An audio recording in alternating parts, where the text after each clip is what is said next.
চলো আজ গল্প শোনাই এক অন্তহীন অনন্যার, যার প্রেমটা অধরা, কারণ তার অভিমান। সে চায় বুঝে নিক তার প্রিয় পুরুষ তার কথা। অভিমানী সে, এটা সবাই জানে, অজানা নয় কারোই। তার বাবা তাকে ভালোবেসে অভিমানিনী বলে ডাকে, কারণ সে বরাবরই বড্ড অভিমানী। অন্যের থেকে তার চাহিদা একটু বেশি। তার কাছে অনেক কিছু থাকা সত্ত্বেও সে ভালোবাসা চায়।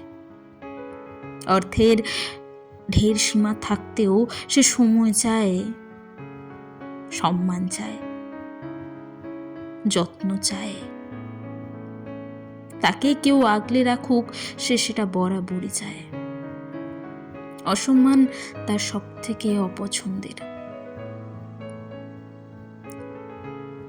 ছোট থেকে তার এই একটা জিনিসই বড্ড ভয়। আর কোনো জিনিসের যদি সব থেকে বেশি চাওয়া থাকে, সেটা হচ্ছে যত্ন আর ভালোবাসার। এমন নয় সে ছোট থেকে যত্ন আর ভালোবাসা পায়নি, কিন্তু সে যেন আরো বেশি পেতে চায়। বাবা মার আদরের সন্তান সে, বাবার নয়নের মণি। চোখে হারায় বাবা তাকে। সে ছোট থেকে দেখে এসেছে ভালোবাসা কত সুন্দর, তাই সে প্রতি মুহূর্ত ভালোবাসাই চেয়ে এসেছে। অর্থে তার কমতি নেই, তবে ভালোবাসায়ও তার কমতি নেই। তবু তার চাহিদা ভালোবাসাতেই বেশি। অর্থকে সে তুচ্ছ মনে করে ভালোবাসার কাছে, তাই তো একজন সাধারণ পুরুষকে ভালোবাসে। কিন্তু সে সাধারণ পুরুষ কি সত্যি ভালোবাসতে জানে? না, জানে না সে ভালোবাসতে। সেও যে ভালোবাসে তার বাবার অর্থকে।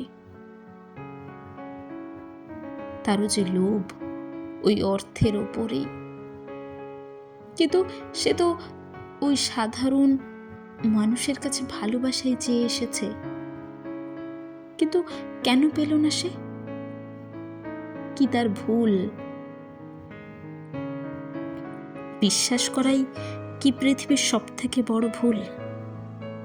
তাই তো তার চরিত্রে দাগ লাগালো সে। কত সহজে তাকে লোভী, স্বার্থপর, অহংকারী বলে দুমড়ে মুচড়ে দিল ওই পুরুষখানি। ওই অভিমানী মেয়েটা সেদিন ঘৃণা করতে শিখল সে ঘৃণা করতে। ঘৃণা নামক শব্দটা যেখানে তার জীবনের কোনো কোথাও ছিল না, সেটা প্রথম সে বুঝতে পারল। মানুষ কতটা ঠক হতে পারে, কত সহজে তার কে নোংরা বলে অপমান করে বেরিয়ে গেল। এমন নয় মেয়েটার কোনো কমতি ছিল, কিন্তু তবুও ওই পুরুষটার হাজার কমতি থাকার সত্ত্বেও ওই পুরুষটা নিঃসন্দেহে মেয়েটাকে দোষী প্রমাণ করে দিয়ে গেল সমাজের কাছে। নারীরা বোধহয় এভাবেই হেরে যায়। ভালোবাসা চাওয়া নারীরাই বরাবরই ভিখারি হয়েই রয়। ভিক্ষা চাইতে চাইতে সে ক্লান্ত হয়, কিন্তু তবুও আশা কোথাও না কোথাও রেখে যায়। অসৎ পুরুষটা কত সহজে জিততে গেল। সমাজ তাকে সহানুভূতি দেখালো, কিন্তু যে নারী কষ্টে দুমড়ে মুচড়ে গেল, তার আর্তনাদ, তার কষ্ট কেন বুঝলো না সমাজ? বাবার টাকা আছে বলে, নাকি সে সরল বলে? লোভী বলতে দুবারও ভাবলো না সমাজ তাকে। বাবার টাকা থাকা তো দোষ নয়, তবে যে পুরুষটা লোভ করে ওই নারীটাকে ভালোবাসলো, সে কোথাকার মহান?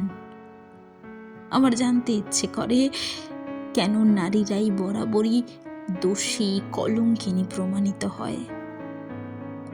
হেরে যেতে হয় কেন নারীদেরকেই? অসৎ পুরুষগুলো কত সহজে জিতে যায় এই সমাজের কাছে। অভিমানীরা এভাবেই হারিয়ে যায় বাস্তবতার কাছে।